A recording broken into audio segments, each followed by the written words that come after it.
perception of our history. What is your perception of timelines or time perception? Well, my feeling is that our perception of time is certainly among, if not the greatest form of locking us into this fake reality. You talk to virtually anyone who's had a serious out-of-body experience, or near-death experiences that they're called, and they'll tell you that their relationship to time dramatically changed when they left the body. That past, present and future all came together in the same moment. And people who've been into deep states of meditation have experienced the same. There is no time. There is only one infinite now. And what this hack has done, and a major part of this hack, has been to project this information field, this hack into the information field that carries the information of what we call time.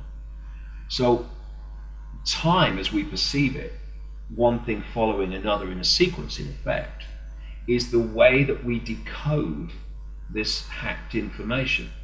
The left side of the brain does it massively. It takes information from the now and it puts it into a sequence. This is why, Einstein, used to say that time was relative, because, to paraphrase him, if you put your hand in boiling water, time seems to pass very slowly. But as he put it, if you're in the company of a beautiful woman, then time seems to pass very quickly, because it's relative.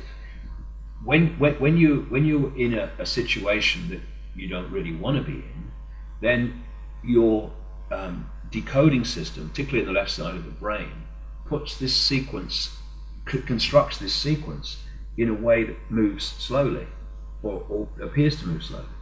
When you're doing something you really love, then this sequence is put into to move quickly in the way that we experience it.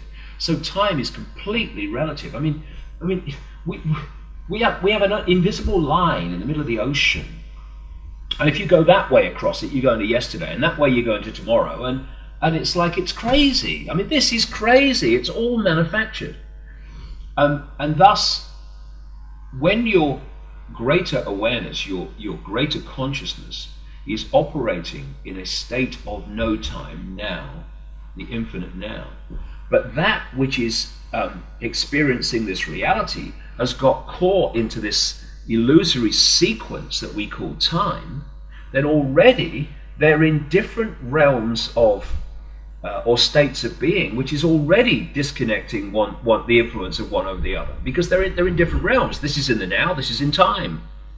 And it's fascinating to me too when I look at Saturn, and how Saturn and the moon, clearly, which I say are part of this hack, are so connected to our perception of time. See, the Romans, they worshipped, their major god was Saturn. They used to have a festival every year in the period running up to our Christmas called Saturnalia, where they had put trees up in their homes and decorated them and handed out gifts. It was our Christmas. And they worshipped Saturn. And the Greek god of Saturn, the Greek name for the god of Saturn, was Kronos. And Kronos is where we get Father Time from. Kronos is where we get the Grim Reaper from, because Kronos was portrayed with the scythe, with the sickle or scythe, and so time and Saturn and the moon are fundamentally connected, and I feel that this hack in so many ways has created this illusion of time that keeps us from the infinite realm of no time, or from connecting with it in a way that it will influence us. It's a big, big part of the control system, what we call time. And because we're so welded to it, and I completely understand it, we find it very, very difficult to perceive anything that could not have time sequence as we know it. But when I look at, you know, the now and all that stuff, and what we perceive as time, if I put a DVD, a movie, into that television there, and it started to play, after I've watched it for a while, the scenes that I've watched in the movie would be my perception of the past. The scene I'm watching will be my perception of the present, and the scenes I've yet to watch are my perception from here of the future. And yet all those scenes, past, my perception of present, and future, all exist on the disc in their entirety at the same time. The question is, where on that disc am I watching at any point? Because that's my reference point. That's my now. That's my present. Everything past, everything gone before, everything still to come, past and future. But it's just all there at the same time, in the same disc, the same now, before you've watched the first scene. You know, time is not what we think it is, but it is a massive, massive way of enslaving us in a perception prison. Do you think we exist simultaneously in different time zones? Definitely. You know, in the end, everything is one. Thus, everything exists infinitely. And of course, there are different expressions of this infinite. This one's called David Icke, but connected to what's called David Icke, going into other realms of reality, out into the great infinity, are other levels of the infinite one and other levels of me that are not called David Icke. This is just the expression of this multi-level consciousness that is having this experience here in this reality, but we operate over multiple realities. And what the hack, the control system has done, from the knowledge of how to do this, which these reptilian archonic kind of entities do, is that their idea is to isolate this expression of this infinite awareness from higher, more expansive levels of it, and to get this level to see itself in isolation. Little me, I am my name, my job, and all the rest of it. Because then they got you. Because then they've got you in a smaller box than they're in, and the one-eyed man is king. This awakening is taking us beyond this to see that this is just what it is. In fact, it's just a point of observation. That's all. You move your point of observation, you're suddenly not David Icke in its entirety. That's what you are. You are consciousness having an experience that someone called David Icke. And already your point of observation has changed. The idea of the control system is to pull our point of observation into five-sense reality alone.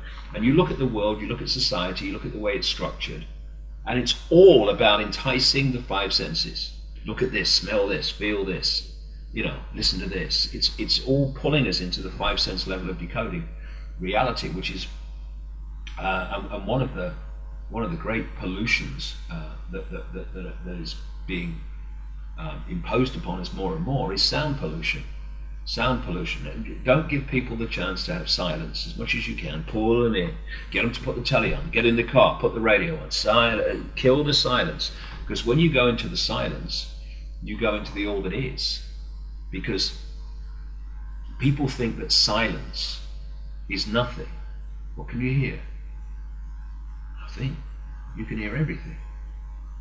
Because within that silence is all possibility waiting to manifest. So if I'm talking now and killing the silence, what I'm doing is I'm pulling one possibility out of all possibility, the silence. And then when I stop talking, it's back again.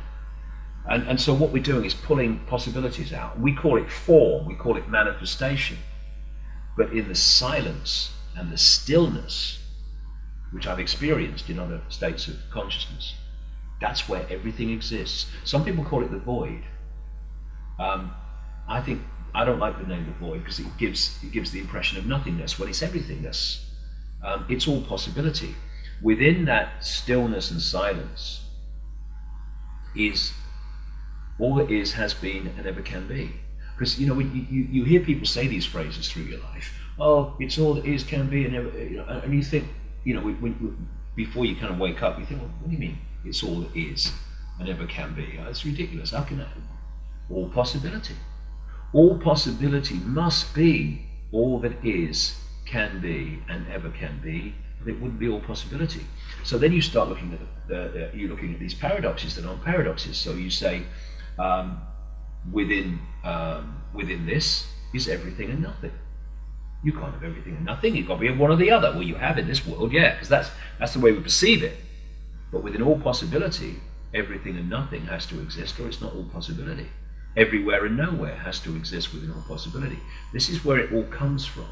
This infinite possibility that people call the infinite, the all that is, and all whatever. And we're just experiencing a tiny fraction of possibility from within all possibility. And the more we're isolated into the fraction of possibility, the more the few can control us, and they do, but not for much longer.